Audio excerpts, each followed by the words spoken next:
hindi nga siya marunong gumamit ng computer. So mukhang Yun nga sabi daw, hindi daw marunong gumamit ng computer si Inday Sara. Ikaw nga, bobo ka, abogado ka eh. Hindi ka nga marunong magbigkas ng daughter eh. Daughter ang bigkas mo. Nag-aral ka abugas siya, tapos di ka marunong mag-pronounce. Yung 15 mo nga, 15 eh. Tsaka tanga ka ba? Putsang ina, alam ni Inday Sara, nakakagatin mo eh. Yung ano na yan, yung hindi siya marunong mag-computer. Putsang ina, sinong gago ngayon hindi marunong mag-computer? Ikaw nga, bobo ka, marunong ka mag-computer. Let's say for example, yes, hindi marunong mag-computer si Inday. Tingnan mo gaano kaunlad ang Davao. Tingnan mo gaano kaunlad ang Ilocos Norte. Kumpara mo sa Davao. Magaling ba mag-computer si Bongbong? Putang ina, baka puro computer ginagawa niya, parang si Pinoy ha, games lang ng games yan. O si Inday Sara, wala siyang panahon mag-computer eh.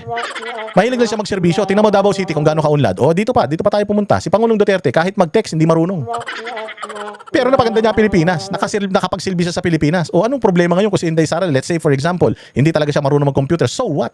Napaunlad niya yung Davao. Oh, and I'm pretty sure without computer, mapapaunlad niya ang bayang Pilipinas. Kasi pwede naman may gumawa nun para sa kanya and then she'll just review it eh. Ano naman significance ng pagiging magaling sa computer? Si Bongbong nga scientist daw pero bobo eh. Magandang araw, Banateros. Eto na naman. Nandito na naman ang inyong pinakapaboritong fake news peddler sa balat na YouTube, Boss D. At your service, ang vlogger na hindi dapat iniintindi. Ang vlogger na hindi dapat siniseryoso. Ang pikon ay talo. Magandang araw. Panibagong kwentuhan session na naman with yours truly, Boss D. At pasasakitin na naman natin ang mga ulo at ay balong-balong ng puso, isip at kaluluwa ng lahat mga kupal sa Pilipinas. Lahat ng mga animal beast, pabigat walang silbis, switik, salot, putok sa buhay, hindot, palamunin, sintu, baliw, abnoy, sabog, batak, bangag, adik, pusher, kawatan, kurakot, magdanakaw, sindikato, membro ng Kuratong Baliling at Madriaga Kidnap for Ransom Group sa gobyerno.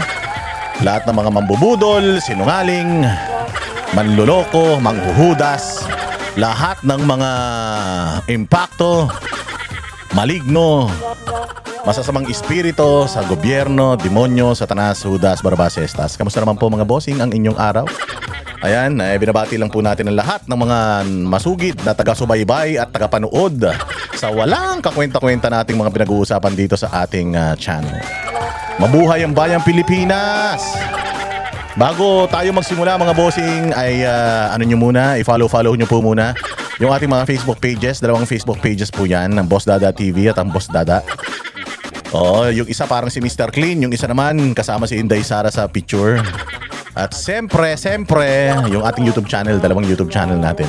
Ang Boss Dada TV at ang Boss Dada 2.0. Yung Boss Dada 2.0 mga bossing. Labas muna kayo, maganda usapan natin ngayon.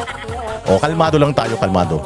Labas muna kayo, tapos punta muna kayo sa inyong YouTube, sa search bar, lagay nyo Boss Dada space 2.0, mag-follow po kayo dyan. Nandiyan po yung mga malulupit nating mga videos.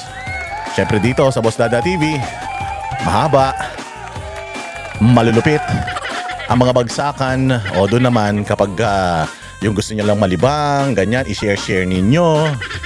Kung mayroon lang kayong time, ay ikli lang yung mga time ninyo, ayan, magandang paglibangan yung YouTube channel na yan.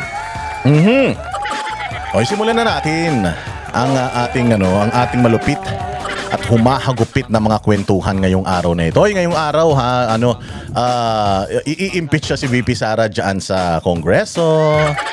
Nag-ano ba kayo? Kinakabahan ba kayo? Nag-expect pa ba kayo na mai-impeach si VP Sara?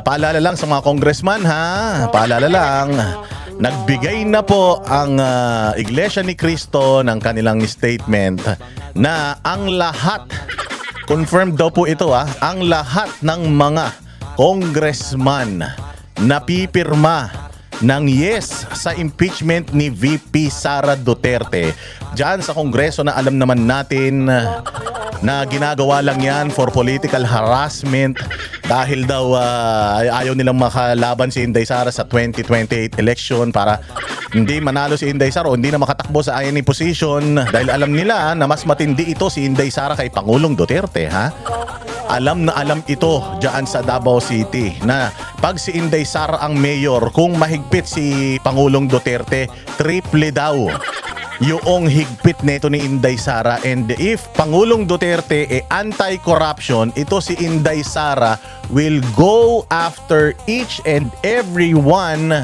Diyan sa Kongreso, sa DPWH at sa iba't ibang mga ahensya ng gobyerno, she will go after tong mga hayop ng mga demonyong mga kurakot na ito. Kaya takot at takot sila eh. And kung naging mahigpit si Pangulong Duterte sa komunistang NPA, actually mahigpit si Pangulong Duterte.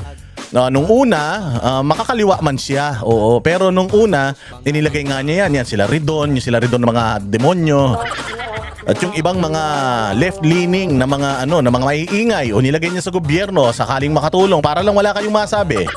Baka sabihin nyo naman masyadong madamot. Yun, nilagay niya doon. Ano nangyari? Yun, nagsipagpalpakan ng mga putang ina niyan. Palpak ang mga hayop na mga makakaliwa na yan. Tinanggal dahil sa corruption. Mantakin mo, meron pa nga silang inilagay sa may NFA. Mantakin mo, pagka nagkakaroon ng operasyon ng military, diyan sa bundok, nandoon yung mga sako ng bigas ng NFA. Putang ina niyan. Tarantado talaga eh. So kita nyo si Inday Sara, hindi ba kahit Vice President pa lang siya, hinihingi niya yung posisyon ng defense. So maging either Defense Secretary or maging DND or any or National Security Council, NSC. Gusto niya talaga makuha yan. Kaya makikita mo, di ba, kumuhumingi siya ng confidential funds para sa paglaban sa insurhensya, hindi ma-recruit yung mga kabataan sa eskwelahan. Hindi ma-recruit ng mga hayop na mga NPA na yan. Vice President pa lang siya, di ba? Kaya nga ngayon, kung makikita ninyo, yung mga gigil na gigil kay Inday Sara, yung mga puros mga makakaliwa, wala ka na makikitang iba. Puros mga makakaliwa at saka mga makawatan dyan sa Kongreso. Di umano. Ganun. Kaya ngayon, kung maging presidente si Inday Sara, anong gagawin ni Inday Sara? Mas mahigpit siya kay Pangulong Duterte kasi Pangulong Duterte, kinonsider pa yung mga makakaliwa. Inilagay pa sa posisyon. Si Inday Sara, hindi, umpisa pa lang uubusin ang lahi ng mga yan. Kaya ngayon sisindihan niya, yung nakatabingi yung muka, lalo na tumabingi yung muka, sabi ko sa inyo, baka lumipat yung nguso niyan sa batok sa sobrang kaba. Kapag umupo na si Inday Sara, putyang ina. Yari sila lahat. Kaya nagsalita ang Iglesia ni Cristo, mga bossing. Nagsalita ang Iglesia ni Cristo at sinabi nila na kahit daw hanggang sa third generation netong mga hudas na mga congressman na ito na pipirma diyan sa impeachment ni VP Sara ay hindi nila susuportahan. Alam nyo naman, parang kay OJC, buong Pilipinas, meron yan hanggang sa ibang bansa. Hindi lang dito ibang bansa. So imagine gaano kalaki ang mga boto na mawawala sa kanilang mga distrito. Lahat ng distrito sa Pilipinas.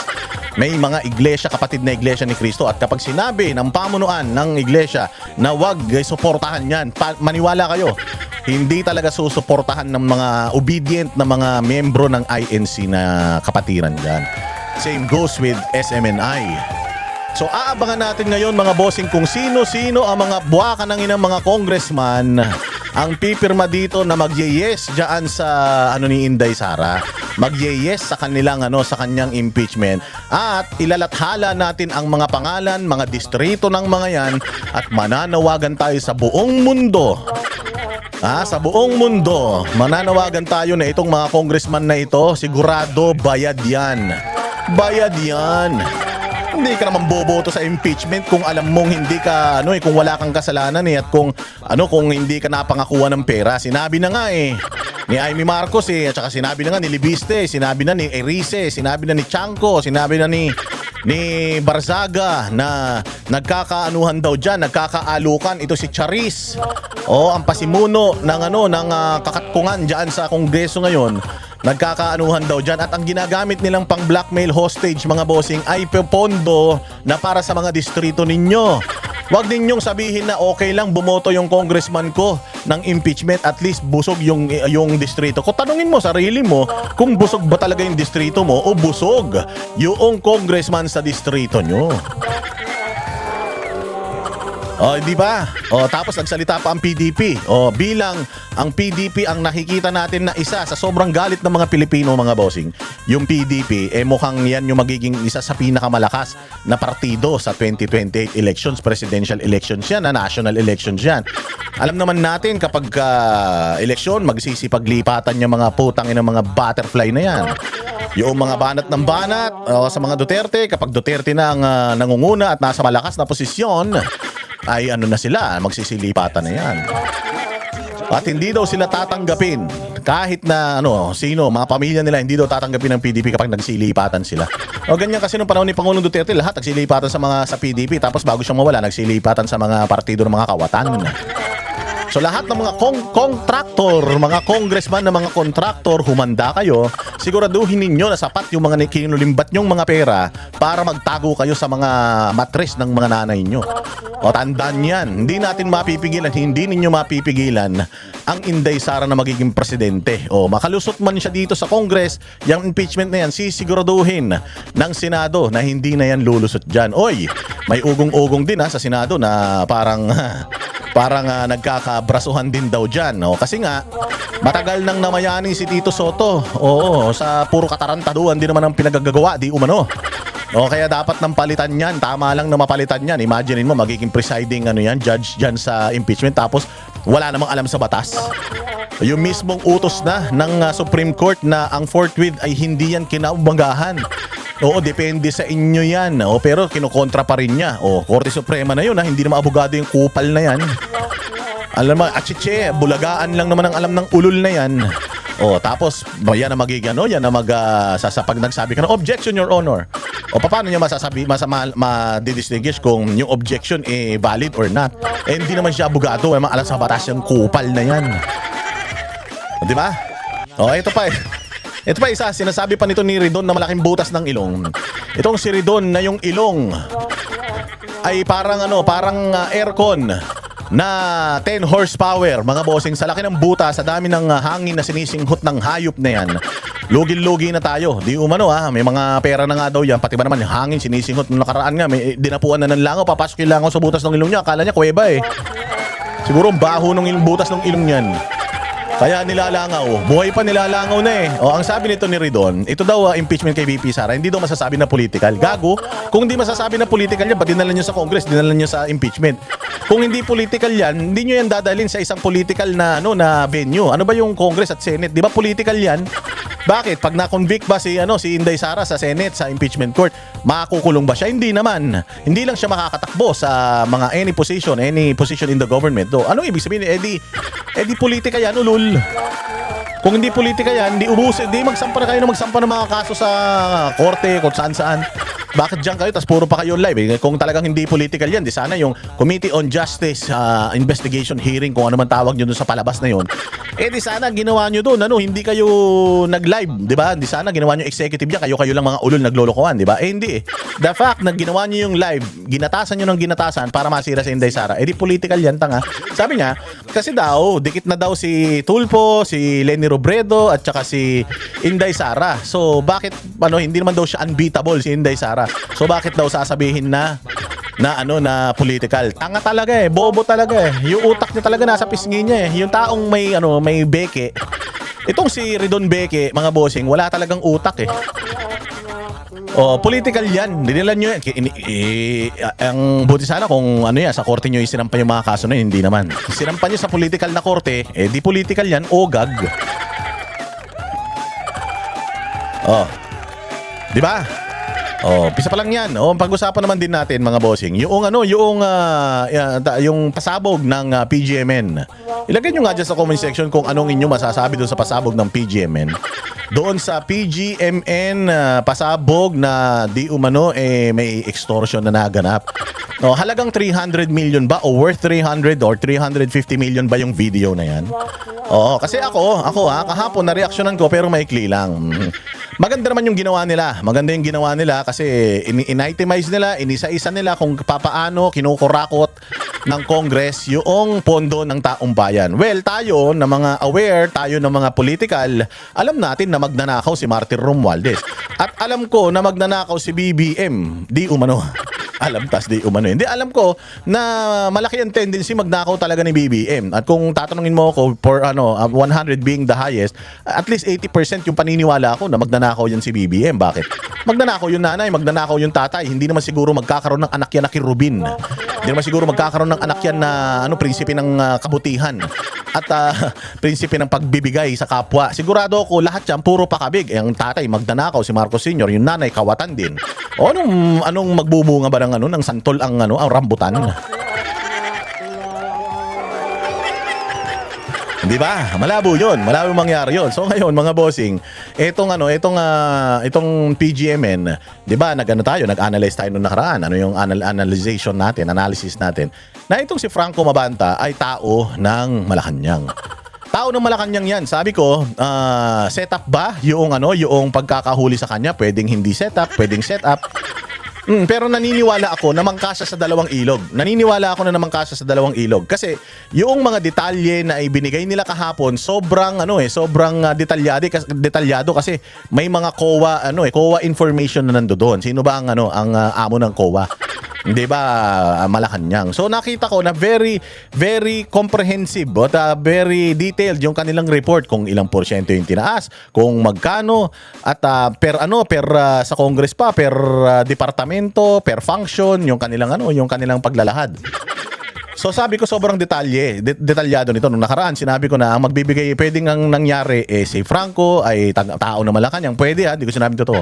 Tao na Malacanang, binigyan siya ng access para trabahuhin si Martin Romualdez. Tapos nung nakabuo sila, mga boss, nitong mga detalye na ito, feeling nila para siyang nuclear weapon.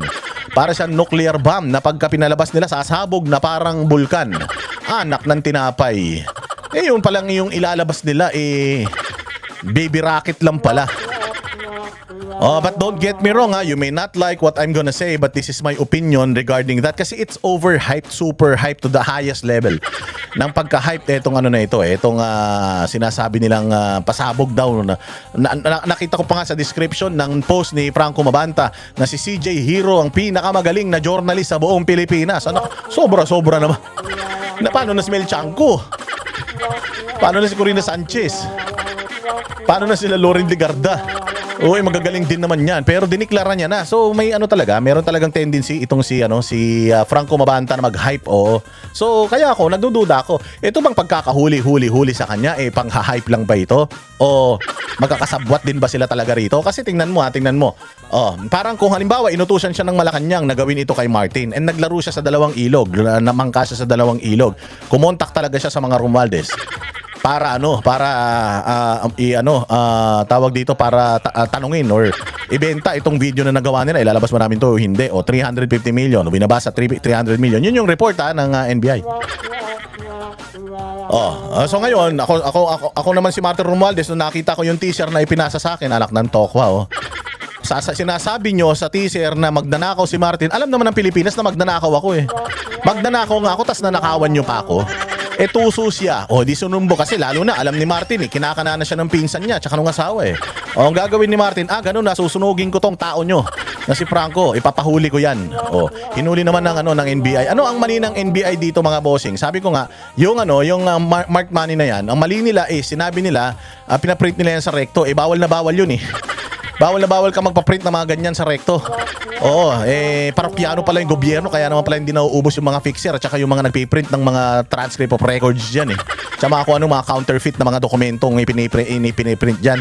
Imbis na huliin ng NBI, naging parokyano pa sila. But anyways, nakita ko kasi yung video naman na kinatok lang, yung usap-usapan doon sa lamesa, walang boses, tapos kinatok lang, pagkatok, huli kayo.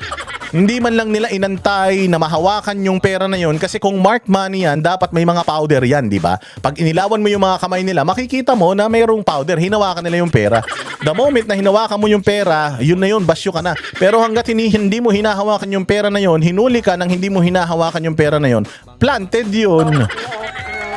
Sa akin lang so dun sa part na yon medyo nagkulang ang autoridad natin, pero hindi ko sinasabing hindi talaga nag-e-extort itong Franco. Pero ang hilig kasi nitong Franco mang hype kita mo yung kanyang post kahapon na si CJ Hero daw pinakamagaling na journalist sa buong Pilipinas. Sino nagsabi? Na-awardan na ba siya ng mga pinakamalalaking award body sa Pilipinas? Siya ang nanalo ng nag-best actress na ba siya? Di ba meron niya best actress, best actor for 2025, 2026, di ba ganun? Nag-best journalist na ba siya sa buong Pilipinas? So nakikita ko na hype lang talaga ito. And kung ako si Martin, nakita ko ganun yung teaser, magnanakaw ka, nakita dito lahat ng mga pagnanakaw mo. Iisipin nun ni Martin Romualdez, teka, hindi pa ba nila alam lahat ng mga pagnanakaw ko? Sa dami nang nilalabas ni Libiste, ni Crombasaga, ni Toby Chanco, ni Erice. Hindi pa ba sila hindi pa ba sila convinced na magnanakaw ako?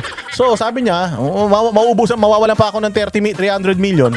Oy, bayaan mo na. Alam naman ng tao na magnanakaw ako. So pag naglabas sila ng video na magnanakaw ako, paniniwalaan pa rin naman ng tao yan.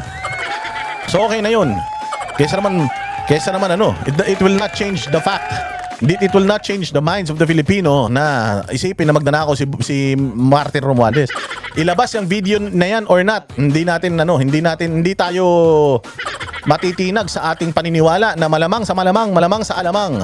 Itong si Martin, ang punot dulo, pinuno ng sindikato dyan sa Kongreso nung kanyang panahon nung siya ay speaker of the House. Kaya nga, di ba, matatandaan ninyo yung ni Bongbong Marcos, yung pagiging addict daw niya di umano. O yung pagiging addict daw niya di umano, kailangan pa ba natin ng drug test result? Gusto natin, sana may maipakita sila. Gusto natin magpa-drug test sila kung malilinis mga konsensya nila. Pero without that, confirmed na sa mga puso at isip natin, convinced na tayo na talagang bogsa yan. Di ba? So itong video ng Peanut Gallery Media Network, yung kanilang video. Nung simula, nakita ko, ganda naman yung teaser nila, maganda naman yung makikita mo naman yung kanilang journalist. I'm not saying that CJ Hero is not impressive, it's not good. She's really good. I'm really impressed on the way she delivered itong expose na ito. And also, I like her as a commentator. Gusto ko siya as a commentator. Matalino man yan. Maganda pa. Siyempre, alagang Miguel Baker yan eh. Oh. So I'm good. I'm good with how she delivered it. Pero syempre, nung pinanood natin yun kagabi, hindi natin alam kung ano yung laman nun kasi live natin na pinanood yun. Habang in-upload nila yon, inano ko na yon, ibinlag ko na dito para sabay-sabay nating mapanood at ma-reactionan. Nagulat lang ako kasi parang ang pagkaka-hype nila mga bossing, ito na yung pinakamalaking pasabog at pag napanood ito ng sambayan ng Pilipino, sigurado kami na babagsak si Romualdez dito. So sabi ko, okay, antay ako ng antay. Halfway through the vlog, kasi may mga sinasabi siya doon sa vlog niya na, ito na, mamaya, i-discuss ko yan. Mamaya sasabihin ko yan. So nagsimula siya sa ganito, nung ganitong panahon, ganyan, nung ganito, tas comparison kung gaano kalaki yung mga budget, etc. So hanggang sa kalahati na antay ako ng antay nung sinasabi nilang pasabog. Inaantay ko kung ano ba yung sinasabi nila ng mga pasabog, malakas na makakapagdiin kay Martin. Alam naman natin in the first place si Martin Kawatan, nilagay niya yung kanyang asawa sa Committee on Accounts. Na alam din natin na parang treasurer yung kanyang asawa, yung asawa ang magre-release ng budget, yung asawa ang magsasabi kung magkano, yung asawa ang magko-control. Alam naman natin na yun noon pa natin ibina-vlog yan. Tapos yung pagtataas ng budget from this to this, sabi ko nga sa inyo, si Bongbong Marcos ang nag-set ng budget for 2023, 2024, 2025 at 2026. Siya ang nagsabi kung magkano yung paghahati-hatian or hahati-hatiin ng Congress being they have the power of the purse. Sinabi ni Bongbong Marcos that ang working budget natin is 6 trillion. 6 trillion. From how much? From 3 plus trillion lang, from 4 trillion. Nadagdagan tayo ng at least 3 trillion. So alam na natin na kapag lumaki yung budget na ganun, tapos titingnan mo paligid, pumunta ka ng PGH, kawawa yung mga tao doon, humingi ka ng tulong sa mga dati naman nagbibigay ng tulong na mga taga-gobyerno kapag may kailangan ka kailangan kang tulong sa ospital or anything na dati naman na tumutulong sila, wala na silang pera. Di ba yung office nga ni Pulong Duterte, tinanggalan pa nila ng budget para pagtulong sa mga constituents niya during that time. So, yung budget na yan, ang laki-laki ng budget, nangutang tayo ng pagkalaki-laki, tapos wala naman kang nakikitang mga proyekto, walang bagong eskwelahan, walang bagong highway, wala naman bagong mga ospital, wala naman nadagdag sa serbisyo. Yung puro lang mga ayuda, tas hindi pa buong Pilipinas ang nakikinabang. Ang nakikinabang yung mga squatter na nagnanakaw ng kuryente, kaya laki-laki ng kuryente at saka tubig natin. Di ba? So alam na natin yun Alam na natin. Nung nakaraan, sinabi din natin 2025 ang budget na hinihingi ng Congress ay ganito. Pero nung natapos yung BICAM, tumaas ng 100+%, 200, 300% pa nga yata yung tinaas. So alam na natin lahat ng mga sinasabi niya doon. Na-itemize lang and na-highlight lang yung tawag dito pagiging riding in tandem. ni Martin Romualdez, ng kanyang asawa at ni Zaldico. Inaantay ko talaga kasi ang pinakamalaking issue dito, when you say pasabog, when you say ito na yung pinakamalupit na maglalaglag kay kay Romualdez, ang nasa isip ko talaga may ilalabas silang mga dokumento, video footages or any proof na involved si Martin pagdating sa hatian ng pera diyan sa DPWH sa flood control scandal na yan kasi yun ang malaking issue eh. O it turned out mga bossing, mas matindi pa pala, mas explosive pa pala yung revelation ng 18 Marines kasi kompleto with ebidensya that they are delivering mali-malitang pera sa mga bahay ng mga meron pa silang mga Excel sheet, meron pa silang mga plate number ng mga sasakyan na ginagamit nila, may mga pictures sila proving na kompleto nila yung tapos may mga addresses sila saan nila dinadala yung pera, sino yung mga tumatanggap ng pera, and so on and so forth. Yun ang matinding pasabog. Akala ko naman syempre ako si nakikinig ako ng politika, alam naman ng buong Pilipinas yung revelasyon ng 18 Marines. I thought nung sinabi ng PGMA na malaking pasabog ito, I thought itatap nila yung or lalagpasan nila yung pasabog ng 18 Marines ni Attorney Levy Baligod at ni Mike Defensor kasi lahat nitong mga corruption na ipinakita nila diyan, yung pagtaas ng budget ng ganito security sa mga sa janitor, sa ganyan, sa bond paper, sa ball pen. Lahat ng yan, inexpose na ni Libiste, inexpose na ni Pangulong Duterte, inexpose na yan ni Inday Sara na dalawa lang ang may hawak ng budget. Inexpose na yan ng 18 Marines. Inexpose na yan ng kung sino-sinong mga vloggers at kung sino-sino pang may mga connection sa Congress. Kaya nga sabi ko, hanggang sa matapos, hindi ko na siya tinapos. Pinutol ko na siya, siguro mga few minutes before siyang matapos, pinutol ko na siya. Kasi sabi ko, this is just a recap of how Congress is fooling us, which we know naman for a fact na talaga namang niloloko nila tayo. Ang dami na rin nagsasabi, nagkakabayaran dyan, and so on and so forth. Sinabi pa sa Senado na merong sagasa, meron pang tawag dito, yung parking.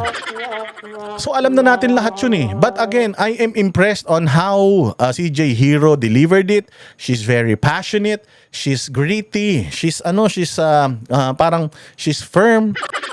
But the information na sinasabi doon sa sa video na yon, isa't kalahating oras na video, wala naman tayong nakita at nalaman na bago. Ito pa ang pinaka hindi ko maintindihan. Bakit humihinto lang sila kay Martin Romualdez, kay Yeda Romualdez, kay Zaldico? Bakit hindi nadamay yung pangalan ng majority floor leader, which is si Sandro Marcos? Bakit hindi nadamay si Bongbong Marcos being siya ang pumipirma nitong mga pagtaas ng mga budget ng mga ahensya, opisina, department dyan sa Congress?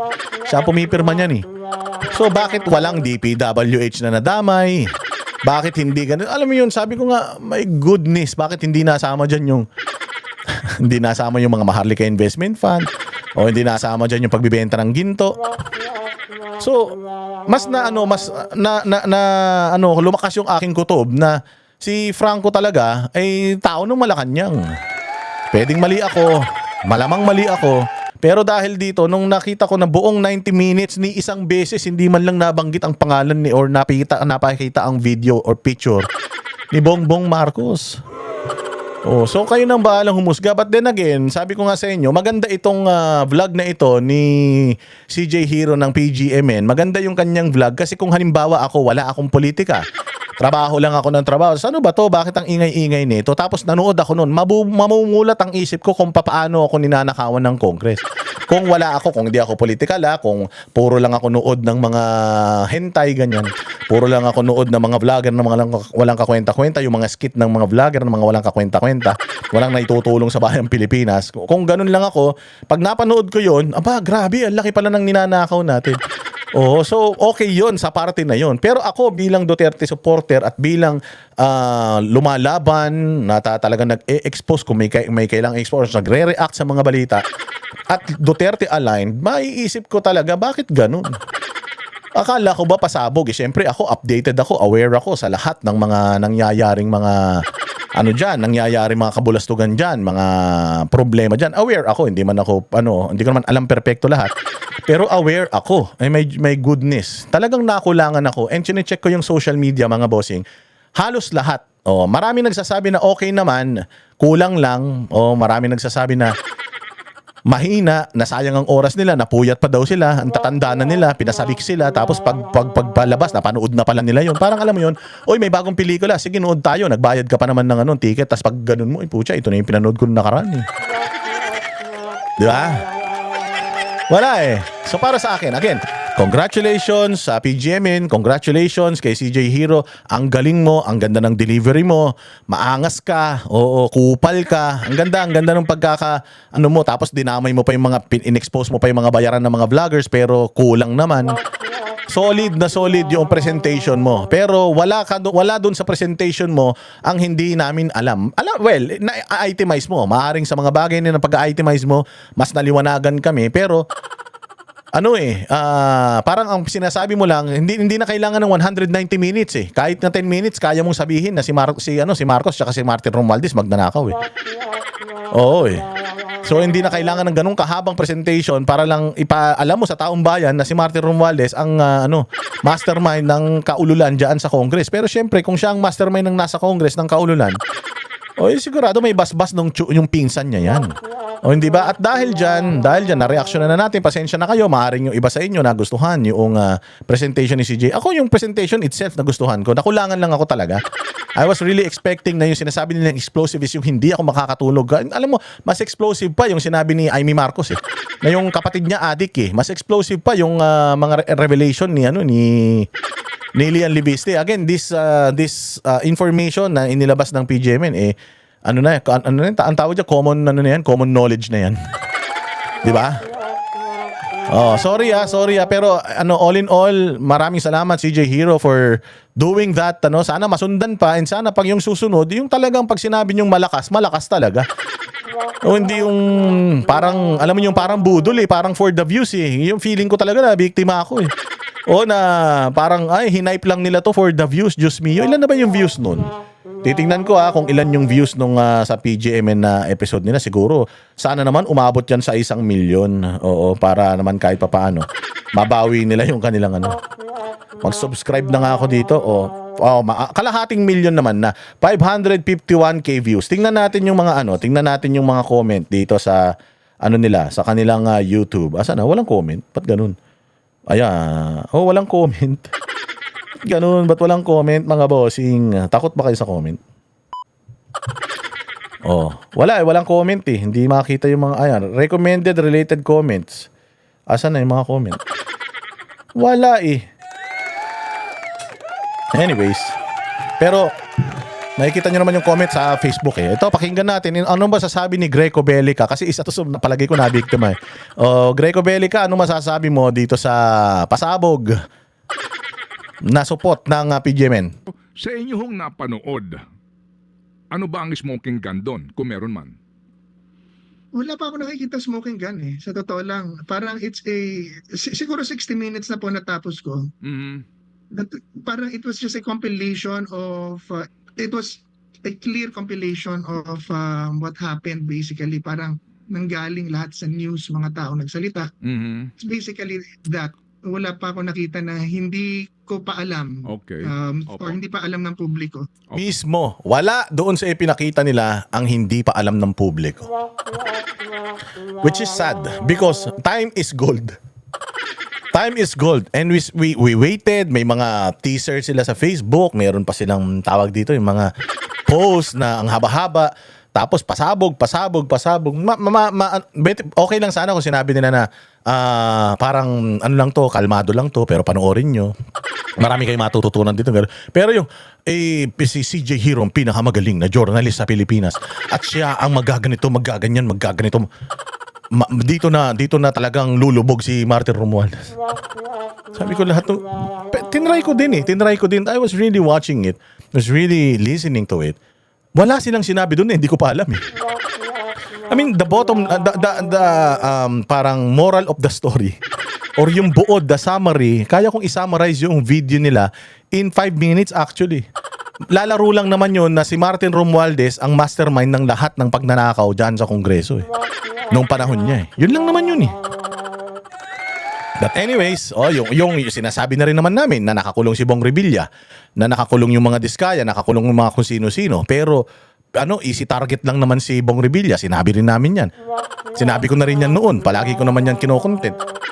Yun din naman yung sinabi nila ngayon. Parang alam mo yun, yung content ng lahat ng mga vloggers ng Duterte, pinag-isa lang nila sa 60 minutes. Hindi. Pero nakita ko yung sincerity ni CJ Hero and nakita ko yung buong paniniwala niya na yun yung pasabog. Pero apparently and unfortunately, hindi tayo nawindang, hindi tayo nalaglag sa ating mga upuan. Actually, napikon yung karamihan sa atin. And even ito, si Secretary Bellica, sinabi na rin niya na wala silang nilabas doon. After 1 hour na nanonood ako, wala silang inilabas doon na hindi ko pa alam. Isa yan, si Bellica, ang isa sa mga naglalabas na ng mga katiwalian dyan sa Congress, simula pa.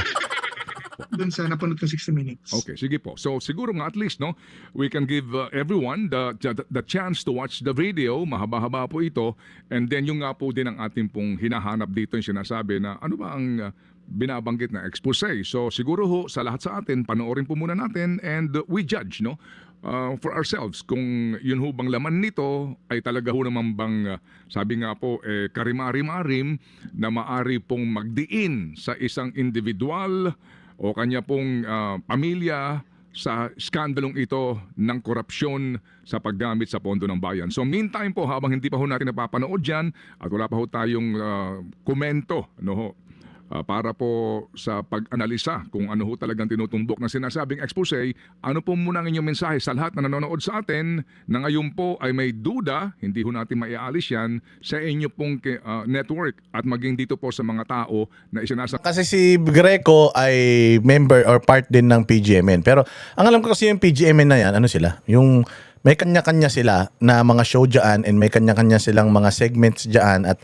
mga opinion talaga nila yun. Oo, I'm not saying na since taga dyan ka, sangkot ka na sa ginagawa nila. Hindi yun ganon. Matitino naman yung mga, si CJ Hero, matino man yan. Hindi ko lang, nagkataon lang talaga, ang pinakamalaking pagkakamali dyan, maayos yung mga journalist nila kung sino-sino man, iba-iba kulay. Pero si Franco Mabanta, palagay ko yun ang yun ang sindikato. Palagay ko pwedeng mali ako. Malamang mali ako kasi may reputasyon yan siya talaga na ganyan kung nasan yung kapangyarihan at nasan ang pera, nandoon yan. Dito sa umano po ay kasong extortion. Go ahead, sir. Let's stick to the truth. Yun lamang po ang aking gusto sabihin sa ating mga kabayan. Kung sino nagkamali, then let the law take its course. If it was PGMN, nag-extort, then let them suffer the consequences.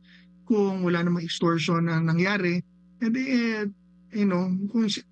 walang nangyari extortion. Pero ang bottom line po lahat nito, mga kababayan, ay yung issue natin sa korupsyon. Grabe yung flood control nangyari. Siguro, if one thing na napakaganda na panood ko sa 60 minutes na partial pala natapos ko, yung naipaliwanag ni Hero ng maliwanag, yung napaka-complicated na issue ng budget. So, yun. Pag napanood niyo po yun, makikita niyo na grabe naman pala ang ginawa talaga ng Kongreso sa pera ng taong bayan, kung paano nila marahil winaldas, mga pinalaki nila yung kanilang mga pondo para magkaroon sila ng leeway and freedom to discretionally spend money kahit bawal lang po. Talaga makikita nyo na meron talagang problema sa korupsyon at meron tayong kailangang baguhin sa sistema. I think in the end, yun po ang ating lahat na gusto mangyari regardless kung anong partido mo, kung ano ang paniniwala mo, pero paano ginagastos ang ating pera na nagiging open for corruption sa mga politiko, legislators, congressmen and senators and whatever, ay kailangan po nating mapigil. I still maintain na kailangan lumabas ang katotohanan at paparusahan kung sino maparusahan at ang pera ng bayan hindi tumawagas. Yun. So yun nga, yung katulad din ng ating sinasabi, maganda yung kanyang pag-itemize, maganda yung kanilang paghihimay-himay, pero there's nothing there that's new to us. There's nothing there that's really, shocked us. Oo nga, grabe. Walang ganun. And as much as possible sana, gusto ko na, or kung ako lang, gusto ko sana makita yung anong connection nila sa flood control, yung mga insertions, para mas maintindihan pa, although naintindihan mo ng mga tao, and ano yung mga pruweba na meron sila kasi para lang silang nag-react doon sa mga parang ganito lang din. Maganda lang yung kanilang presentation kasi may mga media team sila. Meron sila mga editors, meron sila mga researchers, meron sila. Tayo hindi. Tayo itong vlog natin raw ito, walang edit ito. Ang edit nito ano lang, yung naglalagay lang tayo ng mga intro ganyan, pero lahat ng sinasabi natin dito wala tayong kopyahan. Pero the way she delivered it, wala tayong masasabi. Pero dito, kahit pag tama, palakpakan, pag mali, banatan, hindi ko naman sinasabing mali yun. Pero sasabihin ko yung aking opinion na hindi ako masaya doon sa, ano na yun, doon sa, ito nga, taga PGMN na taga Peanut Gallery Media Network na, ito si Greco Belhica. Pero sabi niya, 60 minutes na yung pinanood ko, hindi niya na itinuloy. Bakit? Meron pa siyang 30 minutes. Actually, meron pa siyang 40 plus minutes na hindi napapanood. Ba't hindi mo pinanood yun? Network mo yan. Ibig sabihin, wala talagang... Para sa mga tao na nakakaalam na nung mga bagay-bagay na yan, para sa amin, it's a waste of time. And we're sorry, but okay na rin. You've done a good job. No, you've done a good job pagdating dito sa issue na ito. Ngayon, dito naman tayo kay Senator Bato de la Rosa. Ito, hindi ko talaga maintindihan si Secretary John B. Cremulya, ha? O sige, play natin ito. Yes, it has been served in his office and his residence. Sir, nakalagay kasi doon na kung hindi siya magpapakita, meron provision doon na indirect contempt? Yes, direct contempt. Okay. Pero So gusto lang, walang ICC red notice, walang Interpol red notice, pero gusto lang talaga nila maaresto si Bato. Bakit? Bakit gusto maaresto si Bato? Ito kasi yung pinaka-weird dito mga bossing. Yung kaso, idinala na natin, ang gobyerno natin, dinala na sa ICC. Ngayon, yung ICC, may confirmation of, meron ng confirmation of charges. Tapos, naipresenta na din ng prosecution yung kanilang mga ebidensya para madiin si Pangulong Duterte kasama yung kanyang mga, mga kasama sa war on drugs. Nandoon na din. Ngayon, supposedly, tapos na yung investigasyon. Meron ng probable cause. Kaya nga napunta na sa ICC. Bakit? Itong Pilipinas, ipinamigay na natin si Pangulong Duterte doon.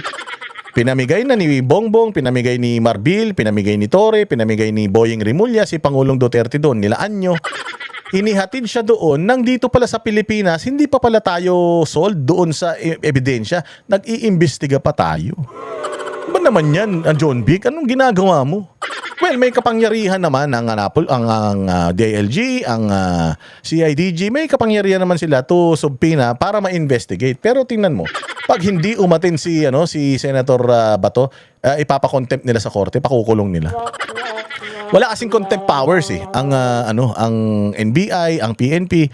Pwede silang manghuli, mang-aresto ng mga kaso na na may mga halimbawa, may warrant of arrest na sa korte. Ngayon, yung mga ongoing na mga on the spot na mga nakita nilang mga paglabag sa batas, yan pwede silang mang-aresto. Pero hindi ka pwedeng mang-aresto dahil lang hindi umattend sa hindi umattend sa subpoena mo, sa investigasyon mo. Parang tanga naman ito, nag-iimbestiga pa tayo tapos umaandar na yung kaso sa ICC. Anong klase yun? Hindi ko talaga magets. Ang labo. Alam mo, pilit na pilit. Bakit ba kasi kailangan yung umabuso sa kapangyarihan? Ang dami-dami problema ng Pilipinas, John B. Cremulya. Ang taas ng crime rate. Nakita mo yung mga pulis mo nananapak ng gugulpi ng mga asawa. Napanood ko kanina yung pulis, putya, kung sumuntok ng babae, akala mo lalaki yung kaaway niya, akala mo holdupper tapos ang daming mga pulis ngayon na na-involve sa krimen. Ang daming mga labasan na naman mga kidnap for ransom ngayon, yung nagdi-deliver ng cake, tas raransakin yung bahay mo. Hindi ba ang daming gano'n? Ang dami na naman nangangarnap, ang dami na naman renta nga, ang dami na naman yung mga namamaril-maril, ang daming mga kung ano. Tapos sasabihin ninyo, mababa ang crime rate. Hindi ba kayo busy? Para unahin nyo tong kaso ni Bato de la Rosa, pabayaan nyo na yan sa ICC. Sinampahan na sila ng kaso sa ICC, pinapadala na sila sa ICC, nakikialam pa kayo sa kaso. Diyos mio, ngayon pa kayo mag-iimbestiga. 4 na taon na kayo sa posisyon, ngayon pa lang kayo mag-iimbestiga kay Senator Bato de la Rosa tungkol sa tungkol sa war on drugs. Ang tagal-tagal na nung war on drugs 4 years ngayon, tapos 6 years noon, di 10 years. After 10 years, ngayon lang kayo mag-iimbestiga. Anong klaseng utak yan? Utang ina niyan. Sasayang lang kayo ng pera ng taong bayan, puro kasi kayo presko Hindi nyo nga mahuli si Bantag, hindi nyo mahuli si Atong Ang tapos gusto nyo huliin si Bato de la Rosa. Mga gonggong pala kayo Hindi nyo nga mahuli si Saldico hindi nyo mahuli si Harry Roque, tapos may bago na naman kayong gustong hulihin. Putang ina niyan. Ano ba talaga? Ano ba trabaho nyo? Ano ba kayo? Headhunter ba kayo? Putang ina niyan. Bobo Napaka ewan. Si Senator Bato po isa Senado nga po hindi nagpapakita eh. Ano pa kaya sa CIC? Senado nga, hindi papakita sa'yo pa. Ay bading na bading eh. Sa Senado naman is an obligation but not compulsory. Pwede naman sila mag-leave, pwede di pumasok. Di ba na discretional yun? But this is a direct subpoena sa kanya. Sa publiko pong Bakit? Bakit siya? Bakit si Garin? Ang dami namatay sa Denvaxia, hindi nyo imbestigahan. Oh. Bakit yung mga NPA na ang daming nire-recruit na mga kabataan para umakyat sa bundok at lumaban sa sa gobyerno, bakit hindi nyo inimbestigahan? Bakit si Bato? Walang hiya kayo. Ang dami-daming kaso sa Pilipinas. Meron pa yung bata sa Maynila na sinaksak yung ginilitan ng liig ng adik na tatay tapos nilabas yung bituka. Patay na ngayon yung batang yun. Sumalangit na ang kaluluwa. Ang dami. Mga adik, pusher. Puro kayo nakakahuli ng drugs pero wala naman kayo nahuhuling drug lord. Ba't hindi yun ang atupagin nyo? Kung maipakulong nyo si Bato de la Rosa, kung maipakulong nyo siya, anong magagawa nun sa bayang Pilipinas? Bababa crime rate? Marami bang pinatay si Bato de la Rosa? Matagal naman na nagkaroon na ng investigasyon ng Kongreso, nagkaroon ng investigasyon ng Senado nung time nila. Naiakyat na sa ICC. Ano pang ginagawa mo? Nagsasayang ka lang ng panahon dyan. O gusto mo lang talagang kumakuha si Bato de la Rosa para magawa niyo yung ginawa niyo kay Pangulong Duterte, may padala siya sa ibang bansa. Kalokohan niyo. tatanong, ano po bang gusto nyong ma-achieve? Sorry? Okay lang. First step natin to Yung ini-investigate kasi ang EJK, walang maglabas ng mga data tungkol sa mga nangyari. Walang palang data Bakit tinihiring si Pangulong Duterte doon? Bakit pumayag kayo?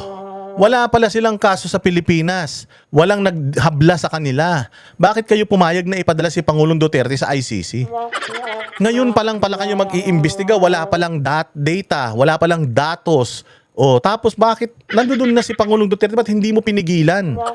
No, pinapadala si Pangulong Duterte. Doon yan nga yung sinasabi namin sa inyo, okay man lang yung gagawin ninyo na mag-imbestiga dito sa Pilipinas, palakasin yung kaso, tapos dito ihabla sa Pilipinas. Kung kailangan dito sila makulong, kung may kasalanan sila, ikulong sila dito. Pero yung ipadala mo sila doon, nang wala ka pa palang ebidensya, anak ng tinapay, anong ginawa nyo sa bayang Pilipinas? Pinagkanuno nyo sa dayuhan? Walang hiya naman, For example, ang Bulacan, in-erase lahat ng records. In-erase lahat yan. Metro Manila, marami mga substation, yung mga cause of death, in-erase nila. Diba? So, this is the first step in determining kung bakit ganun na nangyari. Anong in-erase? Anong sasabihin? Ilang taon lang naman naging PNP chief si De La Rosa. Parang good 2 years lang naman, 3 years na naging PNP chief yan, tapos naging senador na yan.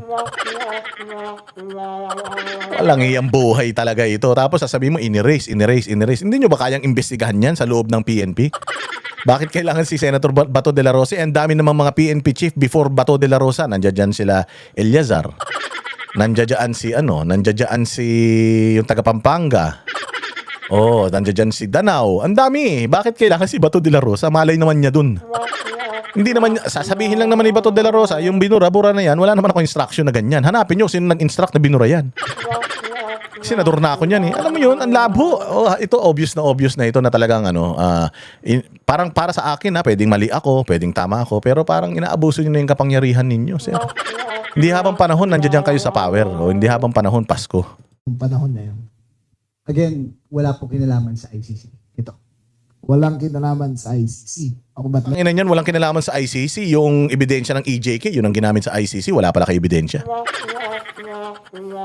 let me clarify? Okay. Walang kinalaman sa ICC. Pero kung dumating ang ICC warrant, then we will act on it. Okay, but this has nothing to do with the ICC warrant. At as we speak, wala pong secret or public warrant. Kasi may nagsasabi na Nakakatawa dun. Tuwan-tawa ka sa sarili mo. Kala puging-pugi siya sa sarili niya. Ito lang. Ito masyadong feeling pogi. Dapat sumali ka dun sa sa Itbulaga. Yung feeling pogi. iba yun. Iba ito. Again, kung dumating, we will enforce. But as far as we are concerned, wala pa kami nakikitang clear copy and official copy of the warrant. Yan. So they will enforce daw. Di talaga kayo marunong makinig sa sa Supreme Court Enforce what? Enforce the warrant? You cannot enforce the warrant ng ano. You cannot enforce the warrant ng ICC kasi wala naman silang control over us and kailangan dumaan sa local courts, ganun. Umpisa pa lang, wala na eh. Oh, hindi ba? Oh, pakinggan natin na may naganap na rage or coalition diyan sa Cebu. Pakinggan natin yung salita ni Meow Meow. Kong Meow sa kanyang pagpunta diyan sa isang gathering for the Dutertes. Tingnan natin. Meow meow! Meow meow! Meow! Meow! Meow meow! Good afternoon, everyone! Bukas, balik na tayo sa Crocodile Farm. Butahan na para sa impeachment at alam ko, katulad ng sinabi ni Vice Mayor Harold, may mga boboto ng yes, mayayaman na naman, pero Mayaman na naman. Oh, talagang nagkakabayaran. Si ito, congressman to. Si Harold, congressman. O, sila nagsasabi na nagkakagapangan. At ang offer, proyekto. Ngayon, kung proyekto ang offer, putsang yan. Pinangpanakot nila sa mga congressman yung pera ng taong bayan. Hindi naman nila pera yan. Hindi naman pera ni Sandro Marcos yan. Hindi naman pera ni Boji D yan. O pera ng taong bayan yan. O karapatan ng bawat distrito ng gobyerno na makakuha ng pondo na yan para sa ikasisiyan ng kanilang mga constituents. So may yayaman na naman daw. Ayan, lahat ng mag-yes, sigurado yayaman yan. Pero yung mga mag-yes na yan, humanda kayo. Yan na ang katapusan nyo. Yan na ang huli na susuportahan kayo ng mga kababayan nyo, constituents nyo, lalong-lalo na INC, ng mga iba pang mga organizations, yung simbahan ni Abante. Si Abante na lang yata ang gusto ma-impeach Inday Sara, yung mga kasama ni Abante na mga bishop din, mga pastor din sa simbahan nila, nag-pledge na ng suporta sa pamilya Duterte. Sige. para sa atin, syempre, no vote tayo dahil ang kinabukasan ng Pilipinas ay Duterte 2028. Mukhang sure win na ang Duterte sa Cebu and sure win na sila sa Cavite. But we have to expand, we have to grow our numbers. Today, ang dami natin, bukas mas madami pa tayo. And sa 2028, sure win na, landslide victory tayo. So to everyone here, thank you for joining, thank you for showing your support. We will fight for our future, we will die for our future, but we will create a good future for our country. Thank you, Duterte 2028. God bless. Di ba? Bata pa yan. Dating dilawan din naman yan. Ang Duterte supporter actually, yung mga magulang niya, yung nanay niya na vice mayor yata o mayor. Basta yung nanay niya na politiko din at saka yung tatay niya na congressman, yung namatay na. Actually, ito daw batang ito, talagang ayaw nito sa mga Duterte. But now, nakikita niya yung mga nangyayari ngayon, nabuksan din ang isip niya. And hopefully, marami pang mga dating ayaw sa mga Duterte ang mabuksan ang isip because pwede kang magbintang sa mga Duterte ng kahit na anong bagay. But wag kang magbibintang ng tungkol sa pagnanakaw. Because kung magnanakaw ang mga Duterte, walang maunlad na Davao diyan sa Mindanao. Yun yung sabi ko nga, pwede mo silang sabihan na chick boy sila, marami silang asawa, ganun. Or matatapang sila, nananapak sila, nanggugulpi sila. Medyo brusko sila o hindi sila unorthodox sila, hindi sila statesman. Basta puro sila mga tato or anything na na pwede mong ibato sa kanila na negative, but never sa pagnanakaw at saka sa drugs. Yan yung hindi. Hindi nyo na kayang paniwalain ng mga tao dyan. Sige na, sabihin nyo na si Inday Sara di marunong mag-laptop, okay lang yun. Pero yung sabihan mo na magnanakaw siya, wala, napakalabo nun. Hindi pwedeng mangyari yun, mga bossing. Ito naman, ano ba to? Panoorin naman natin yung sinabi ni Baste Duterte diyan sa Rage Coalition na naganap diyan sa Cebu. Kaya na may threat, kung dili COMELEC case, kasuhan nila ang mga congressman o wa tagabalo unsa. And for once, I ask you, ipakita ninyo sa inyong mga constituents nga bisang pagwa mo'y kwarta, kaya ninyo parugan ang prinsipyo ninyo. Maganda. Kahit walang pera, kaya ninyong panindigan yung prinsipyo nyo, kahit tanggalan ng budget ang distrito ninyo, ipwersahin ninyo yung congressman ninyo, okay lang kasi kahit naman may budget, ninanakaw nyo rin. So okay lang sa amin kahit mawalan kami ng budget, mag-no kayo sa impeachment ni BP Sara, napagsilbihan nyo na kami. Mag-yes kayo, bibigay sa inyo yung budget tapos kakatkungin nyo rin. Hindi ba? O katulad diyan si Franz Pumarin ng 3rd District ng Quezon City, dati mo walang pera yan. Oh, pero kita mo naman ngayon, ang gaganda ng mga bahay na pinapagawa, pati yung mga relo, ang mamahal. Eh ano lang naman ang trabaho niyan? Basketball player man lang yan, tapos naging coach man lang yan ng eskwelahan. Paano niya maa-acquire lahat ng mga yaman na yan? Hindi naman yan businessman. O konsihal lang naman yan noon sa Quezon City. Pero nung naging, ano na siya, congressman siya ng 3rd District ng Quezon City, siya naging bilyonaryo na yata.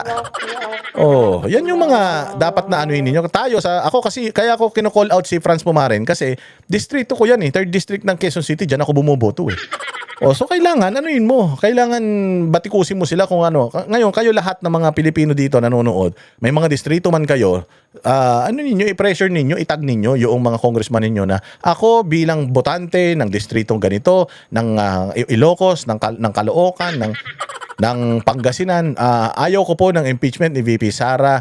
Sana po, Congressman, itag ninyo, wag po kayong pumayag na magamit po ang lalawigan natin kayo, lalong-lalo na ang budget, para lang bumoto kayo pabor sa mga kawatan sa Pilipinas saka sa mga mga komunista. Okay lang po sa amin na walang budget ang distrito natin. Magpatawag ka ng meeting, ipaliwanag mo sa amin.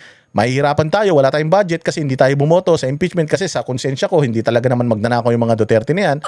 Maiintindihan po yan ng taong bayan o maiintindihan niya ng mga constituents ninyo. Kasi the moment na pumirma kayo, tandaan ninyo ito kayo mga taga-distritong kung saan sama kayong distrito, pumirma yung congressman ninyo. Tapos wala pa rin nangyari sa distrito ninyo. Ibig sabihin, ninakaw ng congressman nyo yung pondo na binigay sa kanya sa kapalit ng pagpirma ng yes. Okay?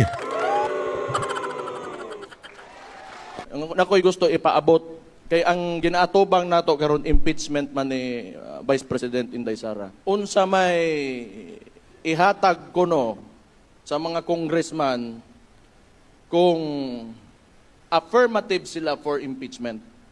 So na ay 200 million infra kanistorya ra niya kasi ingno na tangin na priso na di pa bata pa kay ko sinuod lang hindi na mapugkayo. Pero kanang gasugo sa ila diya nga bata nga murag tumboy kana sa Charis, wa pa gani siguro nagibolbol pagkaway angay gana po. Ito na, wala pa nga bulbul yan hindi pa nga tuloy yan si Charis Pag binurat mo yung titi niya ni Charis, puro kupal pa yan. Bata pa magnanakaw na. Di umano. Bata pa kinokontrol na yung vape industry, sabi ni Guanzon. Putang inang bata-bata mo pa, isang termino, pangalawang termino mo pa lang ngayon, putang sungay mo, sandamukal na. Yan yung sinasabi ko Yan ang produkto ng mga Marcos, yan ang politika ng mga Marcos. Magnanakaw yan. Di umano Well, actually, yung tatay, si Marcos Sr. magnanakaw, ang lola magnanakaw. So, yung anak, meron ding issue ng pagnanakaw, tas pag-control, customs. Diyos mio, ang laki pala ng tawag dito ng remittance ng customs, sinasabi 100 million per week. Puta 400 million per month. Imagine niyo gano'ng kalaking pera yan, napupunta yan hindi sa gobyerno, hindi sa inyo, kundi sa kanila. Kabata-bata pa, sabi nga ni Basti Duterte, wala pang urmot yan. Anak ng tinapay itong pamilya na ito talaga, salot. Salot talaga. Kailangan talaga sa kaduluduluhan ng angkan ng mga yan, dapat talaga. Kung may mga angkan ng mangkukulam, angkan ng mga aswang, ito talaga angkan ng mga demonyo. Demonyo, kawatan. Yan talaga yung angkan na yan. Walang pagbabago. Mula mo sa lolo hanggang sa apo. Kingin na yan. Puros mga sindikato. Tanginahan na.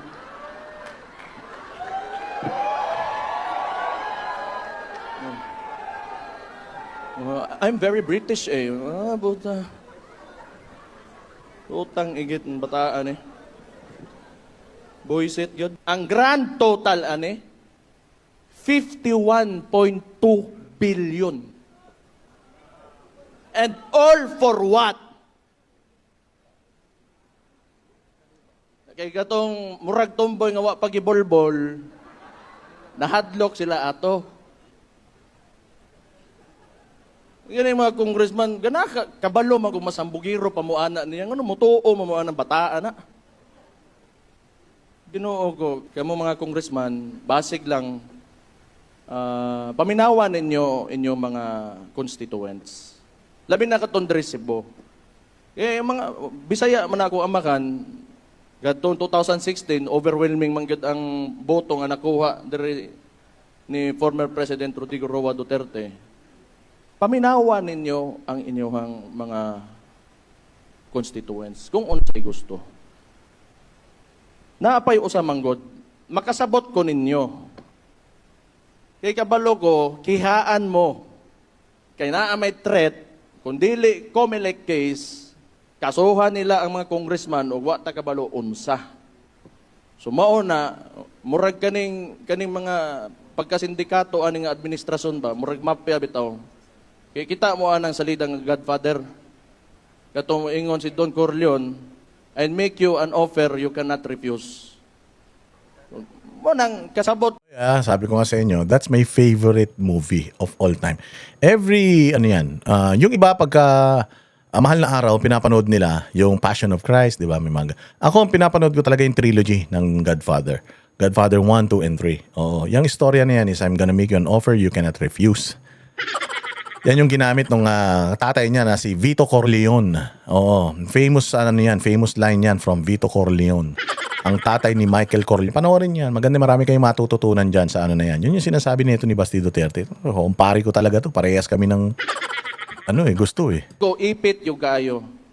Pero for once manggod, suwayin ninyo, ipakita ninyo, baruganan lang. Kay total, ug dawaton ninyo ni, kamo mga congressman, ug dawaton ninyo ni, tanaw ninyo, mausa bagyod dayon ang kinabuhis tao. Kasagaran to, trabahante ramang gihapon. Unya, isakripisyo ninyo ang inyong garbo ninyong pagkabisaya, ang kamatuoran, ang hustisya, para lang ani, kwarta. Mauna, gyoy, kahumanan ang problema aning politika sa Pilipinas. Kay puro transaksyon. And for once, I ask you, ipakita ninyo sa inyong mga constituents nga bisang pagwa mo'y kwarta, kaya ninyo barugan ang prinsipyo ninyo. Yung. Kahit walang pera, prinsipyo. Banateros, ganyan. Ang Banateros, wala man kami kinikita sa mga Duterte na yan. Pero prinsipyo namin, intact. O nung sinabi nung tatay nila na wag iboto si Bongbong Marcos, naghanap kami ng kandidato. Hindi kami sumanib sa unity team. Binoto namin si Inday Sara pero hindi si Bongbong Marcos. So hindi kami nabudol. Kaya lang nadamay kami.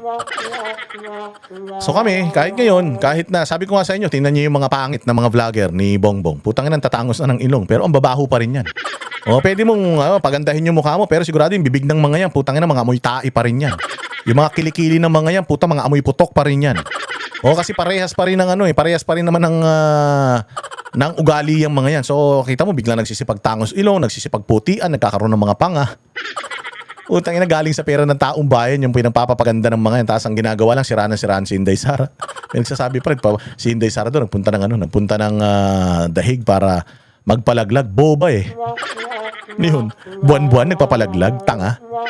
Tangina yan, dami-dami naman kumadrona dito. Bakit pupunta pa siya ron para magpalaglag? Ogag lang. Ogag yarn. Ang ina mga bobo talaga eh. Wala sila may pakitang mga magagandang ginawa ni BBM. Puros katarantaduhan. Kaya ayan. Kaya kung ano-ano lang ginagawa. Tingnan mo, ginawa dito ng presidente. Yun naman na naiwan, doon sa 200,000, di 100,000 bibigay natin sa mga scholar. Yun naman na natira na 100,000 ay iniiwan na natin sa ating mga barangay official. Kayo nang bahala kung saan nyo gagamitin yung 100,000 na yan. Putang ina gago, di ba? Tarantado, di ba? Pera niya yan. Pera mo yan, BBM. Kaya na namigay siya ng 200,000 sa mga kapitan. Yung 100K daw ilagay sa mga scholar. Utsa yung 100,000, bahala na kayo. Bahala na kayo, maging specific ka. Sabihin mo sa kanila yung 100,000, ilagay ninyo, bahala na kayo kung saang serbisyo nyo ilalagay. Pag sinabi mo na yung 100,000, ninyo, bahala na kayo, putangin na pag binulsa nila yan, okay lang, bakit? Wala ka namang instruction na ang tawag dito? Yung eksaktong instruction kung saan nila gagamitin yung pera na yan. So parang yun? Pinambibili mo ng simpatyan itong mga kapitan na ito? Sinasabi mo na galante ka, di mo naman pera. Yung pera namin yan. Nagbigay ka ng 100,000, sinabi mo yung 100,000 para sa mga bata. Yung 100,000, bahala na kayo. Paano ibigay sa kabit yan? O, tas nahuli mo. O, ba't mo binigay sa kabit? Ano ba kayo? Sabi ni Bongbong, bahala na daw kami. Dito ko gustong dalhin eh.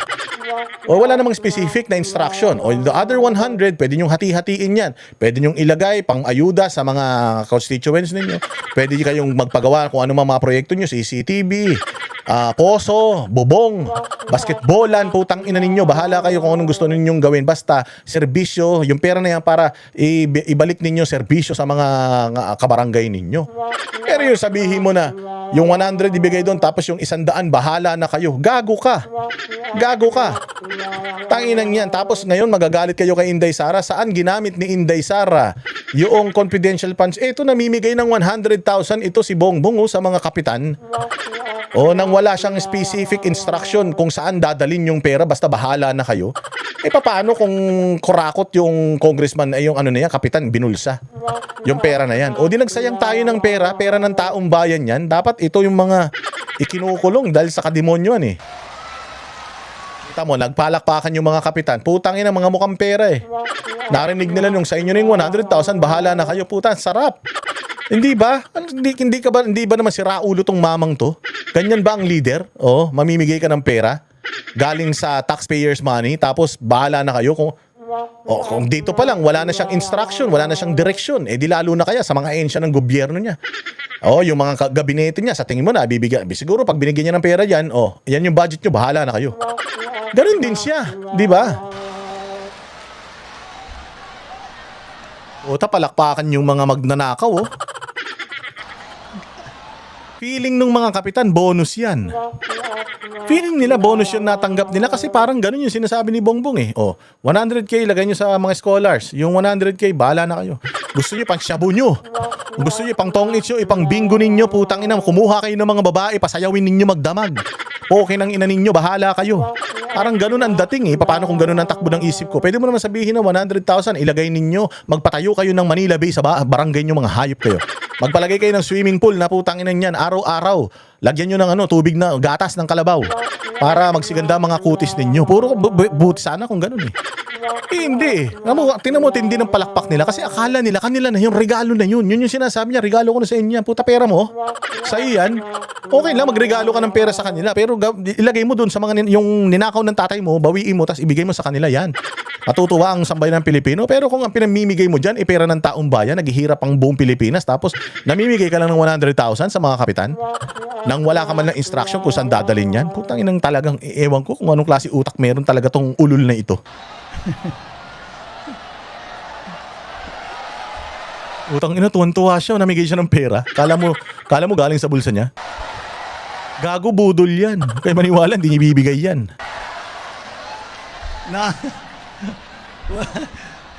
Yung mga mangyayari nito, yung mga barangay opisyal, walang tulog kayo mamayang gabi, kakatugin kayo doon sa bahay ninyo. Asa na yung 100,000? Kailangan namin na. O di ba gago? Napakagago, di ba? Kakatukin kayo ng mga constituents. Asa na? Kasi hindi mo binigyan ng instruction, tanga. Kung binigyan mo ng instruction, di walang kakatok sa bahay nila, antayin nilang nila. Kung halimbawa, sinabi mo na yung 100,000, hatiin mo sa mga PWD at saka sa mga senior citizen. O di, alam na nung kung sino yung makikinabang doon sa, 100,000 eh. O mantakin mo, magmamakaawa na naman yung mga tao. Pakatok-katok ang kapitan, binigyan kayo 100K, pabalato naman. Ay, nakita mo kung anong klaseng utak meron tong presidente natin. Buang. Buang talaga. Hayop, no? Tangina, lumaki talaga sa impyerno eh. Walang hiya talaga naman, O nagre-react lang tayo. Ayun ang reaction ko sa ginawa niyang ulol na yan. Pasensya na kayo, palamura ako. Hindi ka ba magmumura pagka ganyan mga nire-reactionan mo? Kasi pag nanalo si Inday Sara, hindi na tayo magmumura. Mag-ano na tayo? Mag-aral na tayo ng Biblia. Mag-ano fellowship na tayo rito. Ito, yung isang balita ni Amy Marcos kung gaano daw karami yung mga perang pinaiikot para sa impeachment ni Inday Sara. Dahil napapanahon nito eh. Ngayon daw may impeach pangalawang beses sa Congress si Inday Sara. Pasok.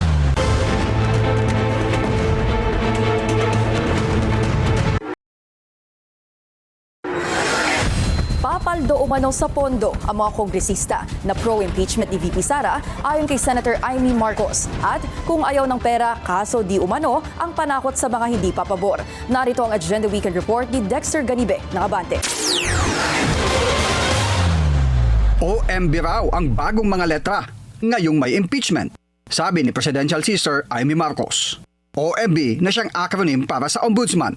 Sa kanyang latest social media post, sinabi ni Senator Amy na ito ang bagong panakot ngayon para bumoto para ma-impeach ang kanyang BFF na si Vice President Sara Duterte. Dagdag pa rito ang ibang ahensya ng gobyerno na mistulang na weaponized na umano. OMB, nakakatakot dahil kakasuhan ka raw kapag hindi ka bumoto para sa impeachment ni VP Sara. Tama ba yun? Nakakatakot talaga. At hindi pa yun. Maliban pa sa OMB, may DOJ pa, may NBI pa, may SEC pa. Sangkatutak na kaso ang uulan sa inyo pag hindi kayo bumoto ng... Pero may latest pa niya rito. OMB para sa O may budget dahil bumabahaan niya ng cash ngayong ilang araw bago ang botohan sa Kamara. Sabi ni Senator Amy, 5 million cash o mano ang matatanggap ng mga boboto. Grabe 5 million cash incentives matatanggap nila pag nag-yes ka.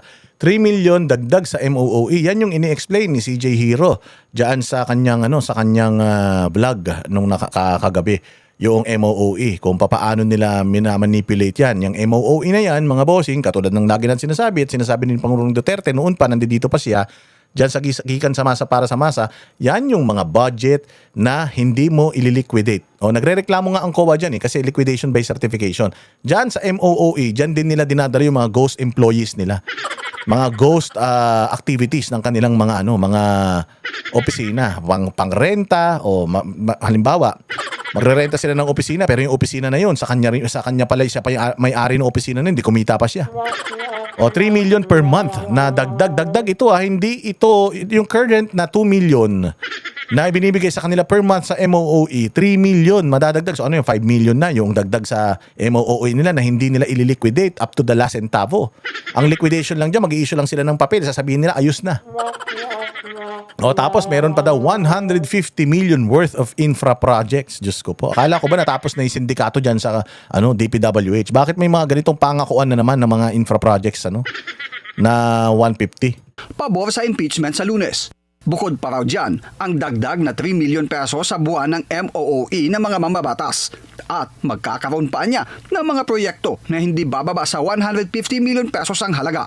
Pero exclusive lang yan sa mga mag-yes. Kaya kung nuan niya ang boto ng isang mambabatas, nga na lang daw. Para sa Agenda Week.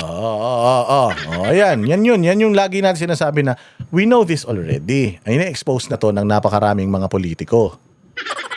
Na-expose na nila yan. So, alam na natin yan. Alam na natin kung anong mangyayari, kung saan dadalhin yan. Alam na natin yan. Mga hayop. Dito naman tayo sa sinabi nito ni Claire Castro. Reaksyon na natin sinabi nito ni Claire Castro patungkol kay Inday Sara. Pasok. Nagpatutsada na naman sina VP Sara Duterte at Palace Press Officer Claire Castro. Ang sabi ng bise, kulang daw sa pansin si Castro. Buwelta naman ang USEC. Kulang naman talaga sa pansin yan. Kulang pa sa utak. Walang, tangina parang, sabi ko nga sa inyo, marami namang kilalang abogado. May mga tanga rin akong abogado. Pero sinasabi ko sa inyo, ibang katangahan nito ni Claire Castro. Akala niya lahat ng mga nakakausap niya, nakikinig sa kanya, akala niya kasing bobo niya. Yung mga nanonood sa vlog niya, mga tanga man yung mga yan. Akala niya lahat ng tao sa Pilipinas kasing tanga ng mga nanonood sa vlog niya. Oo, putya, ito yung tao na sobrang delikado. Napakadelikado, mga bossing. Noong nagpapanggap kang tanga. Halimbawa, matalino ka naman pero nagpapanggap kang tanga. Alam mo ang delikado, yung hindi mo alam na tanga ka. Yan ang napakadelikado, mga bossing. Kulang sa kaalaman ng bise. Hindi raw marunong mag-laptop pero gusto pang maging presidente. Nasa frontline ng balitang yan si Maricel Halili. Hindi naman nagtatrabaho yung buong administrasyon lalong-lalo na ang Pangulo. Kaya binadata na naman talaga nagtatrabaho saan ka ba makita ng presidente, hindi mo makausap? Utang ina niyan pagdating dun sa ASEAN, hika ng hika, tsaka utal na naman ng utal sa harap ng mga international media at international delegations ng ASEAN. Tsaka ina, ganyan ang presidente mo, walang alam. Diyos ko day. Ni Vice President Sara Duterte si Pangulong Bongbong Marcos, hindi raw nagtatrabaho kaya mataas ang unemployment rate pati ang utang ng Pilipinas. Buwelta naman ang Malacanang. Nakita niyo po kung gaano po magtrabaho ang Pangulo ngayon. Gago, wala nga kami makita. Alam namin kung paano magnakaw yan. Alam namin kung paano mautal, alam namin kung paano mag-speech yan, alam namin kung paano walang kakwenta-kwentang tao niyan. Hindi lang kami nakakaalam, pati pamilya niya, binibiston na lahat ng kabobohan niya. Alam namin yan. Alam nyo kung anong ginagawa ng trabaho ng presidente. Ikaw nga, hindi mo alam kung anong ginagawa niya eh. Nandito siya, abalang-abala ang Pangulo sa ASEAN Summit. Ang Vice Presidente nandoon po sa ibang bansa at nagbabakasyon. Ayan, dinan mo kung gaano kagago, di ba? Fake news peddler, nagbabakasyon ba si Inday doon? Ano ba ginagawa ni Inday doon? Pumupunta siya sa Hague, pumupunta siya sa Europe kasi nga ando doon ang tatay niya. Tapos side trip, dumadaan na rin siya sa sa iba-ibang lugar para makipag-meeting sa mga Filipino community. So kahit na siya ay nakalib, nagtatrabaho pa rin siya bilang Vice Presidente ng Pilipinas at pagiging Presidente ng Pilipinas balang araw. Ngayon pa lang kumukolekta na siya ng mga information kung papaano makakatulong yung information na makukuha niya sa Pilipinas at kung papaano matutulungan itong mga kapwa nating Pilipino doon. Oh, pinadala niyo si Pangulong Duterte sa The Hague tapos ayaw niyo siya magpunta ron para dalawin yung tatay niya. Gago ka ba? Kung ikaw patay na tatay mo, di ba pinupuntahan mo pa sa sementeryo kahit patay na? Inutil ka eh. Bobo ka talaga. Di ba? Ikaw ilagay ko yung tatay mo tsaka nanay mo sa sa ibang planeta. Putang ina mo. Gagawin mo rin lahat para magpunta ron. Kung wala kang kwentang anak, kung ikaw wala kang kwentang tao, baka wala kang kwentang anak, di mo pinupunta yung mga magulang mo. Siguro hindi mo talaga maiintindihan yung ginagawa ni Inday Sara that they have to rotate lahat ng paanak.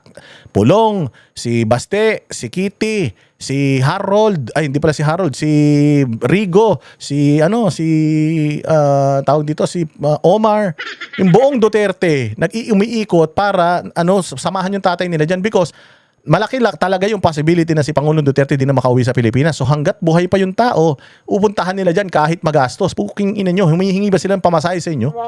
Mga tarantado kayo, tapos sasabihin mo si Inday Sara na mamasyal lang. Putang ina, pag ikaw yung tatay mo namatay, nanay mo namatay, wag mo pupunta sa sementeryo ha. Pag ikaw nakulong ka balang araw, wag ka magre-request ng bisita sa pang-anak mo ha, tsaka sa pamilya mo ha. Mga ulol din dinala si Pangulong Duterte sa malayo tapos dadalawin ng mga anak, bawal. Pasyal na yarn. Fake news peddler talagang hayop eh. Lumaki ang utang dahil namana po ni Pangulong Marcos Jr. ang napakalaking utang. Putang ina, isa pa to. Yung napakalaking utang daw ng Pilipinas ngayon, namana daw sa Duterte. Gago. Si Duterte din naman may minanang utang. Buti sana kung minana niya yung utang ni Duterte tapos hindi na siya ng utang uli, bobo. Okay lang. Minana ko yung utang. Ang laki ng utang ng Pilipinas. 18 trillion. Buti sana kung pagbigay ni Duterte sa kanila 18 trillion na yung utang. Hindi naman, sa loob lang ng 3 taon, yung utang na inutang ni Duterte, inutang ni Pinoy, inutang ni Gloria, dinoble. O ginawa lang, inutang lang ni Bongbong Marcos sa loob ng 3 taon. Si Pangulong Duterte, 6 na taon eh. May pandemic pa nun, may gera pa nun, pukin ang ina ninyo. Ngayon, wala naman kayong inaatupag, utang kayo ng utang, wala naman bagong tulay, bagong eskwelahan, bagong ospital. Ang daming NPA, ang daming kriminal, ang daming droga. Anak ng tinapay kayo, saan nyo dinala yung inuutang nyo? Yun. Hindi nyo minana kay Pangulong, may minana kayong utang kay Pangulong Duterte pero dinagdagan nyo. Ang problema, nangutang ng malaki si Pangulong Duterte nung panahon niya pero naging 10 taon ng passport. Naging 10 taon ang driver's license at saka yung kung ano-ano pa mga lisensya. Ang daming build project. Nabigyan, ikaw, sigurado ako nakahingi ka pa ng libreng bakuna mula kay Pangulong Duterte nung COVID. Kapal ng pagmumukha mo. At bukod dyan, marami pang iba. Na-improve ang mga airport, na wala laglag bala, bumagsak ang krimen, tapos yung mga NPA naubos. At marami pang iba, may mga ayuda pa, napakarami pang iba. Anong pagmamalaki ni Bongbong? Pabahay na walang kwenta? Pabahay na wala naman? Di ba? Buti sana kung pagkuha niya kay Pangulong Duterte, hindi na siya nangutang. Yun. Pero yung pagkuha mo kay Duterte, tapos dinagdagan mo pa sa loob ng 3 taon, nilagpasan mo yung pangungutang niya, si Duterte pa rin may kasalanan, inutil ka. Kung malaki ang nautang ni Duterte, justifiable yung inutang niya. Kasi maraming serbisyo noong mga panahon na yan.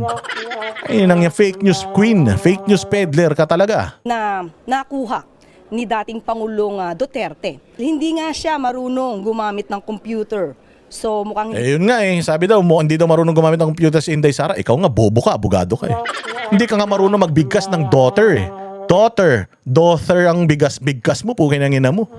Nag-aral ka abugas siya, tas di ka marunong mag-pronounce. Yung 15 mo nga, 15 Tsaka tanga ka ba?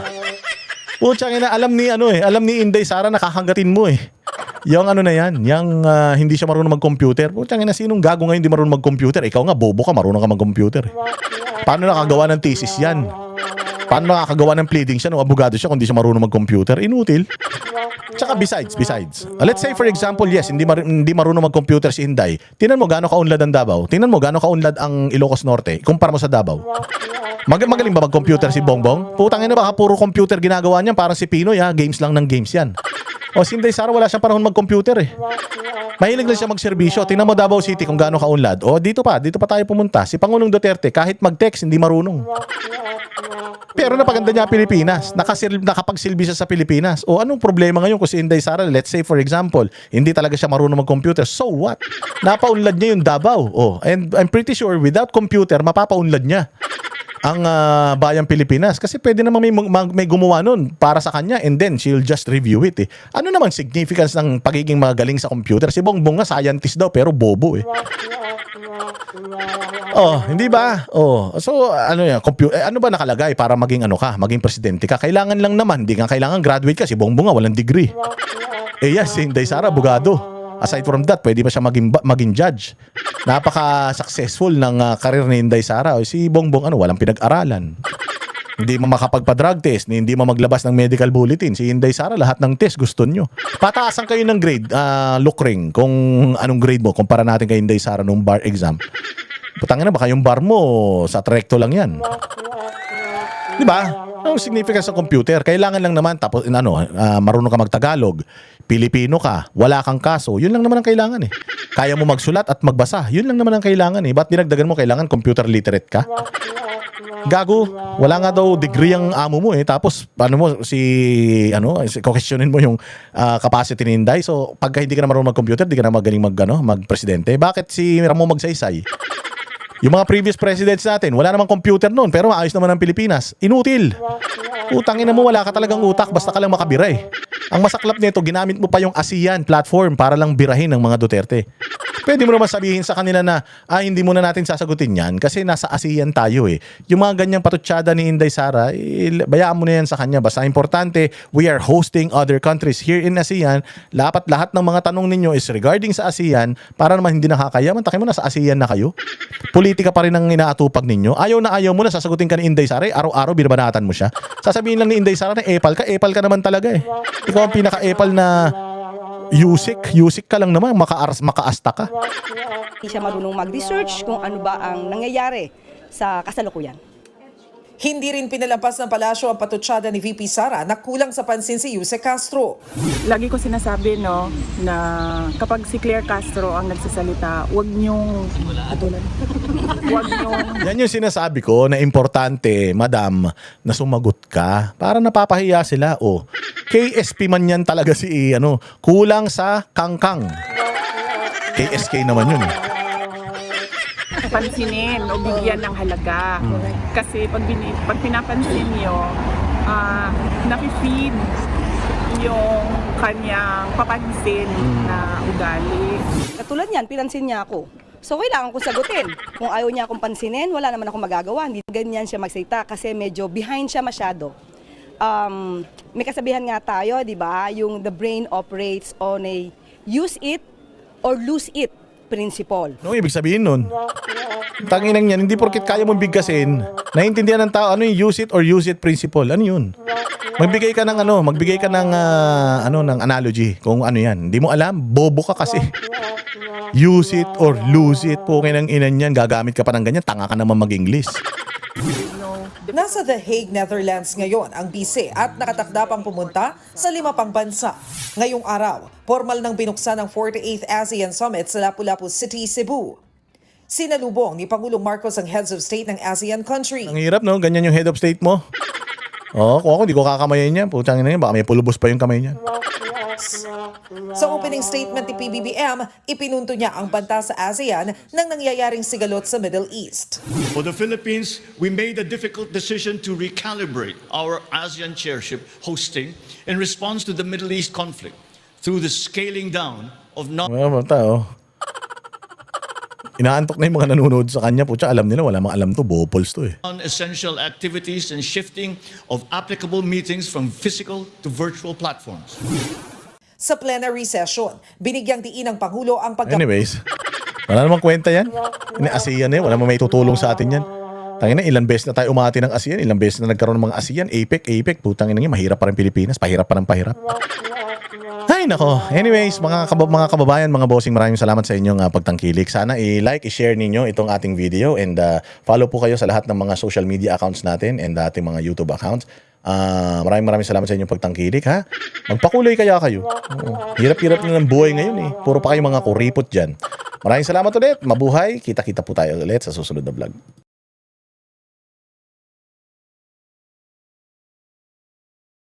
Kami ang boses ng masa, hindi natatakot. Katotohanan lang, di kami nalulunod. Walang bahid ng sismis, lahat ay totoo. Kahit sino ka pa, pag mali ka babanatan ka. Walang pinipili kulay, wala kaming kinikilingan. Basta para sa bayan, kami lalaban. Pag tama palakpakan, pag mali banatan. Di matitinag, di matatakot, para sa bayan tuloy ang sigaw. Sa harap ng kamera, walang halong takot. Mga baluktot, lahat kayo'y tutumba. Ang hustisya at totoo, yun lang ang mahalaga. Kahit sinong harang, di kami matitinag. Walang pinipiling kulay, wala kaming kinikilingan. Basta para sa bayan, kami lalaban. Pag tama palakpakan, pag mali banatan. Di matitinag, di matatakot, para sa bayan tuloy ang sigaw. Kung nasa tama ka, ikaw ay aming kasama. Pero pag mali ka, handa ka na bang mabasag? Banateros kami, walang inuuran. Dahil bayan muna, bago ang sarili.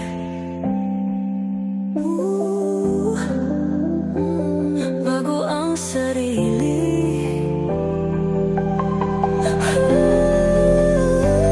Pag tama palakpakan, pag mali banatan. Banateros ang sigaw, katotohanan ang laban.